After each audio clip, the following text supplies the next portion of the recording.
जय हिंद दोस्तों, कैसे हैं आप लोग। आशा करते हैं आप लोग बहुत ही अच्छे होंगे। इस वीडियो में हम लोग क्लास 8 के इतिहास के पूरे विभाग जो टॉपिक्स है उसको कवर करने वाले हैं, तो हमारे साथ लास्ट तक वीडियो में बने रहें। सबसे पहले शुरू करते हैं चैप्टर नंबर 1 से, जिसका नाम है कब, कहाँ और कैसे। इस चैप्टर में हम लोग को कुछ चीजें जानना है, जैसे कि पहला है इतिहास को 3 कालखंडों में बांटा गया है। प्राचीन इतिहास, मध्य इतिहास एवं आधुनिक इतिहास। अगर कोई पूछता है कि इतिहास को कितने कालखंड में बांटा गया है, तो बताना है कि 3 कालखंड कौन कौन। प्राचीन इतिहास, मध्य इतिहास एवं आधुनिक इतिहास। दूसरा टॉपिक है हमारा आधुनिक युग को जन्म देने वाले परिवर्तनों की शुरुआत सबसे पहले यूरोप से में हुई। अगर पूछते हैं कि आधुनिक युग को जन्म देने वाले परिवर्तनों की शुरुआत कहाँ से हुई, तो ये हुई थी यूरोप से। 15वीं शताब्दी में इटली में पुनर्जागरण आंदोलन शुरू हुआ था। पुनर्जागरण आंदोलन कहाँ शुरू हुआ था, तो इटली में। कब, तो 15वीं शताब्दी में। 15वीं शताब्दी कहने का मतलब है कि 1400 ईस्वी से लेकर 1500 ईस्वी तक जो होता है वो होता है 15वीं शताब्दी। स्पेन के नाविक कोलंबस ने 1492 में अमेरिका महाद्वीप की खोज की। अमेरिका महाद्वीप की खोज किसने की, कोलंबस ने। कहाँ का रहने वाला था, तो स्पेन का नाविक था। कब किया था, तो 1492 ईस्वी में किया था। आगे बढ़ते हैं।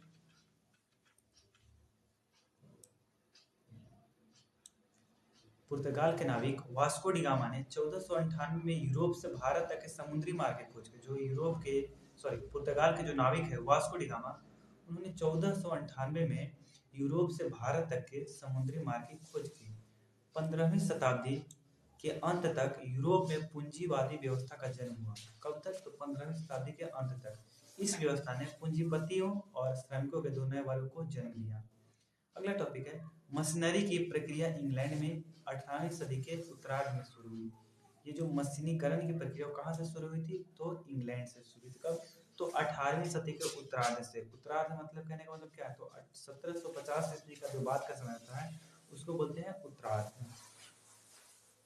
मशीनों से वस्तु उत्पादन की प्रक्रिया को औद्योगिक क्रांति कहते हैं। औद्योगिक क्रांति किसे कहेंगे, तो मशीनों से वस्तुओं के उत्पादन की प्रक्रिया को औद्योगिक क्रांति कहते हैं। भारत में अंग्रेजों का शासन 1858 से 1947 तक रहा। कब से कब तक, तो 1858 से 1947 से रहा। यह पूर्ण रूप से शासन था, मतलब पूरे भारत में अंग्रेजों द्वारा जो शासन है वो 1858 से 1947 तक रहा। ऐसे जो अंग्रेजों द्वारा भारत में शासन है वो 200 वर्षों तक करीब अंग्रेज जो है वो भारत पे शासन किए थे। साम्राज्यवाद, साम्राज्यवाद क्या है, तो सैनिक अथवा अन्य तरीकों से विदेशी भूभाग के प्रदेशों को अपने अधीन कर अपना राजनीतिक प्रभुत्व स्थापित करना साम्राज्यवाद कहलाता है। मतलब कोई देश है उस पर हम लोग चाहे तो सैनिक के बल पे उसको जितना नियंत्रण है वो अपने पर ले लें, ये सब क्या कहलाता है, साम्राज्यवाद कहलाता है। या फिर कोई अन्य तरीका से विदेश के बल पे अपना कब्जा कर लें, ये होता है साम्राज्यवाद। अगला है अमेरिका स्वतंत्रता संग्राम 1775 से 1783 के बीच हुआ। अमेरिका का स्वतंत्रता संग्राम कब से कब तक, तो 1775 से 1785 के बीच में हुआ था। फ्रांसीसी क्रांति की शुरुआत 14 जुलाई 1789 को हुआ और यह 10 नवंबर 1799 को खत्म हो गया। मतलब 14 जुलाई 1989 को शुरू हुआ था और 10 नवंबर 1799 को खत्म हो गया। लगभग 10 साल तक फ्रांसीसी क्रांति चला।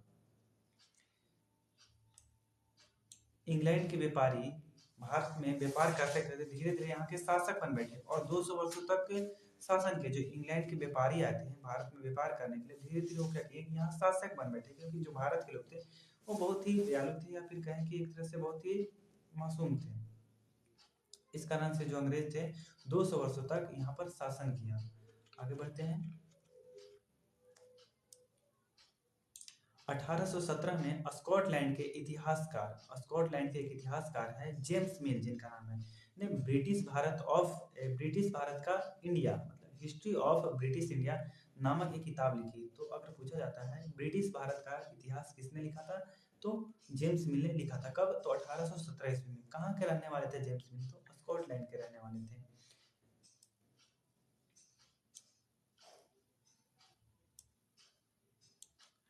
ब्रिटिश भारत का इतिहास किताब में जेम्स मिल ने भारत के इतिहास को हिंदू, मुस्लिम, ब्रिटिश इन 3 कालखंडों में विभाजित किया।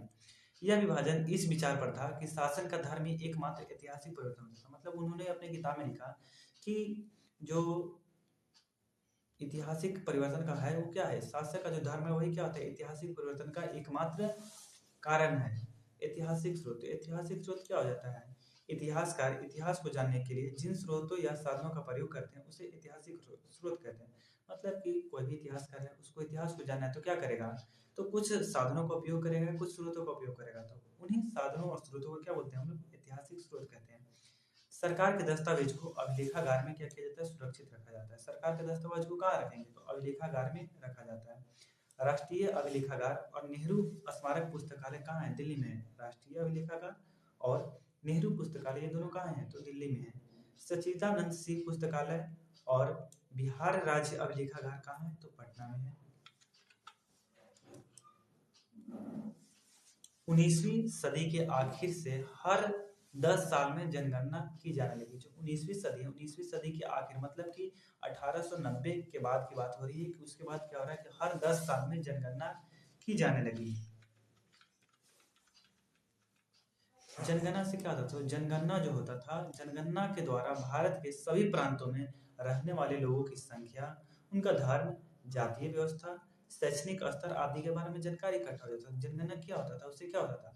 तो भारत के सभी प्रांत में कितने लोग रह रहे हैं इसका पता चल जाता था जनगणना से, और किस धर्म के कितने लोग हैं ये भी पता चल जाता था, कौन सी जाति के लोग रहते ये भी पता चल जाता था, और साथ साथ ये भी पता चल जाता था कि उनकी शैक्षणिक स्तर क्या है, मतलब वो कितने पढ़े लिखे हैं। भारत में पहला जनगणना जो है वो 1872 में शुरू हुआ था। जो पहला जनगणना है वो 1872 में शुरू हुआ, लेकिन वो पूरा कब हुआ? तो 1881 में का पूर्ण रूप हुई। हाँ, मतलब 1872 में जो भारत की पहली जनगणना है शुरू हुई और 1881 में पूर्ण हुई। भारत में आखिरी जनगणना जो है वो 2011 में हुई थी। अभी तक कोई जनगणना नहीं हुई है। 2011 में आखिरी जनगणना हुई थी। गबन, गोदान एवं कफन ये जो है मुंशी प्रेमचंद की रचनाएं हैं। ये तीनों क्या है? किनकी रचना है? तो मुंशी प्रेमचंद की। या फिर पूछे कि मुंशी प्रेमचंद की कौन सी रचना है? तो गबन, गोदान और कफन। भारत में कैमरे का जो इस्तेमाल है 1850 के दौरान शुरू हुआ। कब से शुरू हुआ? तो 1850 के दौरान भारत में कैमरे का इस्तेमाल शुरू हुआ। म्यांमार, जिसको वर्तमान में भी वर्मा कहते हैं, भारत से 1 अप्रैल 1937 को अलग हुआ था। पहले क्या था? म्यांमार भारत में था, लेकिन 1 अप्रैल 1937 को क्या हो गया? भारत से अलग हो गया। पाकिस्तान 14 अगस्त 1947 को भारत से अलग हुआ। पाकिस्तान जो है वो 14 अगस्त 1947 को क्या हो गया? भारत से अलग हो गया। 1912 ईस्वी में बिहार और 1912 ईस्वी में बिहार एवं उड़ीसा को बंगाल से अलग कर नए राज्य बना गए। जो उड़ीसा और बिहार है वो पहले क्या थे? बंगाल में थे, लेकिन 1912 में इन्हें अलग कर एक नया राज्य बनाया गया। मतलब पहले बंगाल एक ही में था, बिहार और उड़ीसा एक ही में, लेकिन 1912 के बाद ये क्या हो गया? अलग अलग हो गए। बंगाल अलग राज्य बन गया, बिहार अलग राज्य बन गया और उड़ीसा अलग राज्य बन गया। उड़ीसा जो है वो 1 अप्रैल 1936 को बिहार से अलग हुआ था। जो उड़ीसा क्या है? 1 अप्रैल 1936 को बिहार से अलग हुआ। झारखंड जो है वो 15 नवंबर 2000 को बिहार से अलग हुआ। झारखंड कब अलग हुआ? तो 15 नवंबर 2000 को बिहार से अलग हुआ। समय के साथ देश और राज्य के भौगोलिक सीमाओं में परिवर्तन होते रहते हैं। जो देश की भौगोलिक सीमा है उनमें परिवर्तन होते रहते हैं। कब? तो समय के साथ। पूंजीपतियों का जो मुख्य उद्देश्य था क्या था? तो अधिक से अधिक मुनाफा कमाना पूंजीपतियों का मुख्य उद्देश्य था। ये था एक चैप्टर के जो महत्वपूर्ण तथ्य थे इनके बारे में। अब अगला चैप्टर पढ़ते हैं, चैप्टर 2, जिसका नाम है भारत में अंग्रेजी राज्य की स्थापना। 15वीं शताब्दी के आसपास यूरोप के व्यापारियों ने लाल सागर से होते हुए स्थल मार्ग से भारत आना शुरू किया। पहले क्या हुआ कि जो यूरोप के व्यापारी थे वो लाल सागर से होते हुए और स्थल मार्ग से भारत में आना शुरू किए। पुर्तगाल के जो नाविक थे जिनका नाम क्या था? वास्को डी गामा, अभी पीछे हम लोग पढ़े। यूरोप से भारत तक समुद्री रास्ते से होते हुए 1998 ईस्वी में भारत के पश्चिमी तट पर स्थित कालीकट बंदरगाह पहुंचे। 1998 कहाँ पहुंचे थे? वो पहुंचे थे कालीकट बंदरगाह पे। कहाँ है? तो भारत के पश्चिमी तट पर स्थित है। वास्को डी गामा जो है वो भारत से गरम मसाले को लेकर वापस लौटे। उसे बेचकर यात्रा पर हुए खर्च से उनको 60 गुना लाभ हुआ। मतलब जितना उन्हें वो खरीदे थे उसका 60 गुना ज्यादा लाभ हुआ। ये देखकर वो और बताए कि हाँ जाओ, ये रास्ता जाने से बहुत खर्चा हो जा रहा है, हम लोग कैसे चलते हैं? हम लोग चलते हैं समुद्र के रास्ते, उससे कम खर्चा होगा, हम लोग को ज्यादा लाभ होगा। 31 दिसंबर 1600 को ईस्ट इंडिया कंपनी की स्थापना लंदन में इंग्लैंड के कुछ व्यापारियों द्वारा की गई। ईस्ट इंडिया कंपनी जो उसकी स्थापना कब हुआ? तो 31 दिसंबर 1600 ईस्वी को। कौन किया था? तो इंग्लैंड के कुछ व्यापारी किए थे। कहाँ किए थे? तो लंदन में किए थे। इंग्लैंड के महारानी एलिजाबेथ प्रथम ने किस कंपनी को? तो ईस्ट इंडिया कंपनी को 15 वर्षों के लिए पूर्व के देशों के साथ व्यापार करने का एकाधिकार दे दिया। एकाधिकार मतलब क्या हो गया? कि इसका मतलब था कि इंग्लैंड की केवल इसी कंपनी को भारत से व्यापार करने का अधिकार था। अर्थात इंग्लैंड का कोई और जो है कंपनी भारत के साथ व्यापार नहीं कर सकता था। केवल ईस्ट इंडिया कंपनी ही 15 वर्षों तक व्यापार कर सकता था। नील का जो इस्तेमाल था कपड़ा रंगने के लिए किया जाता था और सोरा का उपयोग बारूद बनाने में किया जाता था। यूरोप की कंपनी मुख्य रूप से सोना और चांदी देकर भारत से सामान खरीदती थी। जो पहले भारत से सामान खरीदे जाते थे वो क्या उसके बदले क्या होता था? क्या पहले नोट चलते थे, पैसे चलते थे? नहीं, उसमें क्या होता था? सोने और चांदी के सिक्के देकर भारत से वो लोग सामान खरीदते थे। फ्रांसीसियो का प्रधान कार्यालय भारत के दक्षिणी पूर्वी समुद्र तट पर पांडिचेरी, जिसको वर्तमान में पुदुचेरी कहते हैं, उसके वहां पर क्या था? उनका प्रमुख कार्यालय है या प्रधान कार्यालय है। अंग्रेजों और फ्रांसीसियों के बीच संघर्ष की शुरुआत दक्षिण भारत में कर्नाटक में हुई थी। अंग्रेज और जो फ्रांसीसी थे उनके बीच संघर्ष की शुरुआत कहाँ हुई? तो कर्नाटक से हुई थी।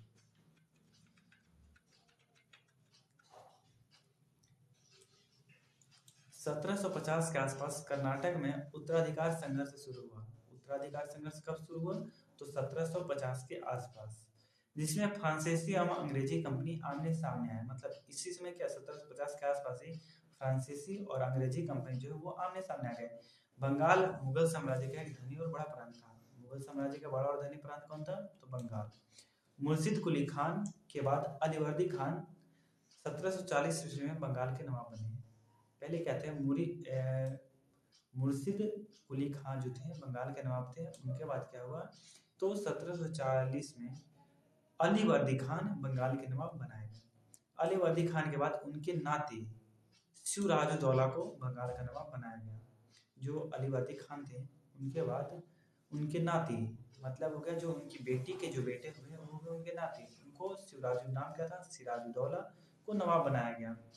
जैसे बात है नवाब बनाया गया, उनके बेटे को ना बनाकर नाती को बनाया, तो इससे क्या हो गया ना कि उनके जो अपने परिवार थे उनमें विवाद हो गया, लड़ाई झगड़े अंदर अंदर होने लगे।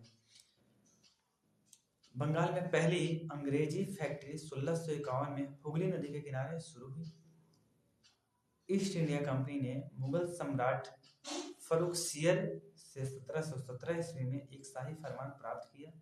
इसके अनुसार कंपनी को 3000 रुपये वार्षिक कर के बदले बिना किसी अन्य कर दिए बंगाल में व्यापार करने का अनुमति मिल गया। मतलब कि 3000 रुपये वे लोग साल में देंगे और उसके बाद उनको कोई भी लगान या कर देने की जरूरत नहीं है। अब वो जितना चाहे उतना व्यापार वहां पे कर सकते हैं। सिराजुद्दौला के बाद मीर जाफर को बंगाल का नवाब बनाया गया। मीर जाफर का नवाब कब? तो सिराजुद्दौला के बाद मीर जाफर को नवाब बनाया गया। मीर जाफर को हटाकर इन्हीं के दामाद मीर कासिम को फिर 1760 में बंगाल का नवाब बनाया गया। मतलब पहले नवाब कौन थे? तो मीर जाफर। उसके बाद उनको हटा दिया गया और इन्हीं के दामाद मीर कासिम को बंगाल का नवाब बनाया गया। मीर कासिम ने नवाब बनने की खुशी में ईस्ट इंडिया कंपनी को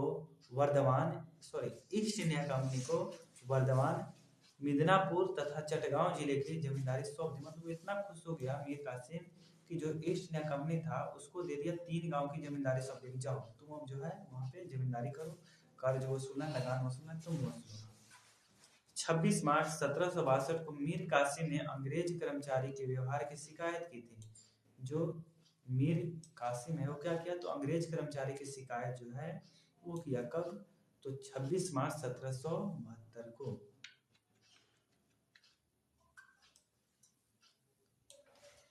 1765 ईस्वी में सिराजुद्दौला और शाह आलम ने इलाहाबाद की क्लाइव के साथ समझौता पर हस्ताक्षर किया। समझौते के अनुसार ईस्ट इंडिया कंपनी को बंगाल, बिहार और उड़ीसा के दीवान मिल गए। इससे कंपनी को इन प्रदेशों में राजस्व वसूलने का अधिकार मिल गया। इससे क्या हुआ कि जो ईस्ट इंडिया कंपनी थे उनको अब राजस्व वसूलने का मतलब टैक्स वसूलने का एक अधिकार मिल गया कि अब वो लोग जो है टैक्स वसूल कर सकते हैं, माने लगान वसूल कर सकते हैं।